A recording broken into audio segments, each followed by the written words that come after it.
Central Park, and it's kind of right in the middle between the Restoration Marketplace and Hot Rod Alley. So thank you for joining us this morning. As you know, we've got 3 great cars to unveil. This will be their first time seen, so we're pretty excited about having them and the quality of these cars in our booth. I'd first like to just introduce real quick the chairman of ARMO, who's Trey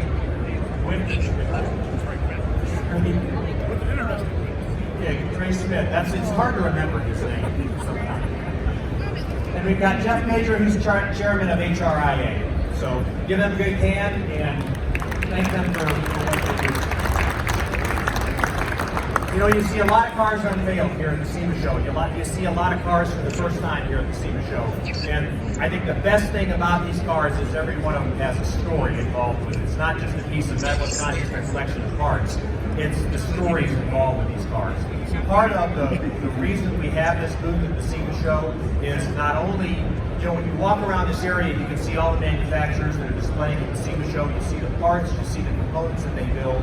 And it's one thing to see them in the booth. It's another thing to see them actually on the vehicles and see what these talented builders can do to integrate all of our parts from manufacturers into these builds, along with the custom parts they build themselves. But again, the car stories is what really makes it. And the first car we're going to unveil here is a 63 Corvette.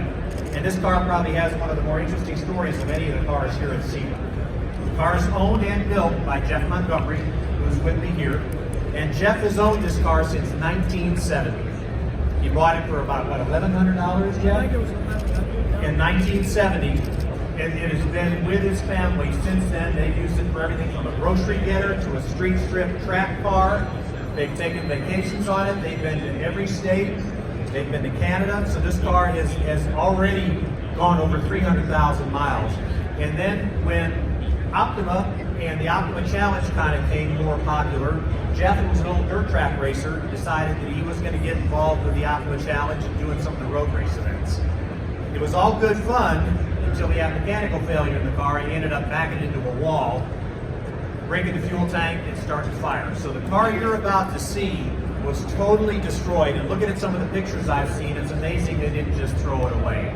So this car that it was destroyed just a few years ago has been completely rebuilt by Jeff and some of his friends, which is another kind of big point in the hot rod industry, that these cars are built not only by people but by friends, and the relationships you get in these builds is part of what makes these cars so special.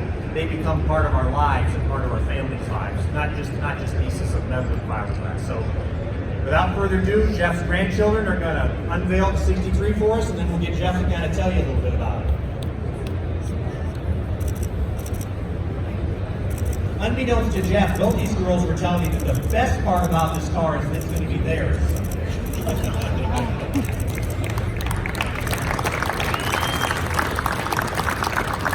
Jeff, you know, 63 Corvette Stingray has got to be one of the best looking cars ever built, in my opinion. It just nailed it. And when you look at this car, the silver paint, the body lines and everything, you know, in the original iteration, you had fender flares on it. You kind of went pretty wild with it. So now in the rebuild, it looks a little different.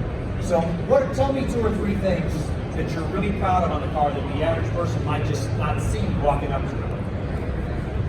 Well, I think that when long time ago, back in the 90s, I wanted it to be a comfortable driving car besides a Corvette. So I think I was resto-modding cars before it was cool. And now it seems like that's the thing to do. So the first thing we did was cruise control. My wife said about early 90s, said, if you put air conditioner in that car, we can go places. I said, well, that's done. So the next week we had an air conditioner, and which everybody does now, obviously. But it's just got cruise control and always have had a fuel injected motor in it since we started driving it all the time. And I just tried to make it where she was happy. Have any of you guys ever noticed that? Can't hear me? Yeah, there you go. So, to get her to go with me, it had to be comfortable. So, the next thing was rubber body mounts. The next thing was sound deadener, you know, so the car would just cruise along. We've done trips where we can drive it 500 miles one day and get it, drive it 500 miles the next day, and do it again, get to the west coast, to the east coast. So that's really that's what this car's always meant to us, is it's a family member. And like Rick said, from the back of the wall of the National Corvette Museum, it was a bad day for the family. But it probably would have been better to just throw it away, get another one, use some parts. But we wanted to preserve this car, so I have some local guys in the little town, the body guys that took this thing as a personal deal. And I think from about right in the back are a lot of these parts, but a lot of them are new parts back here. So when we retain the car and its history, and we get to keep it in family. Thanks, Jeff. Thanks, Jeff. Give Jeff a hand when we get a second. All these cars will be here for you to look at the rest of the week. So congratulations on the new car and full straight. Thanks for bringing the car for us. We're going to kind of move to my right, your left here now for our next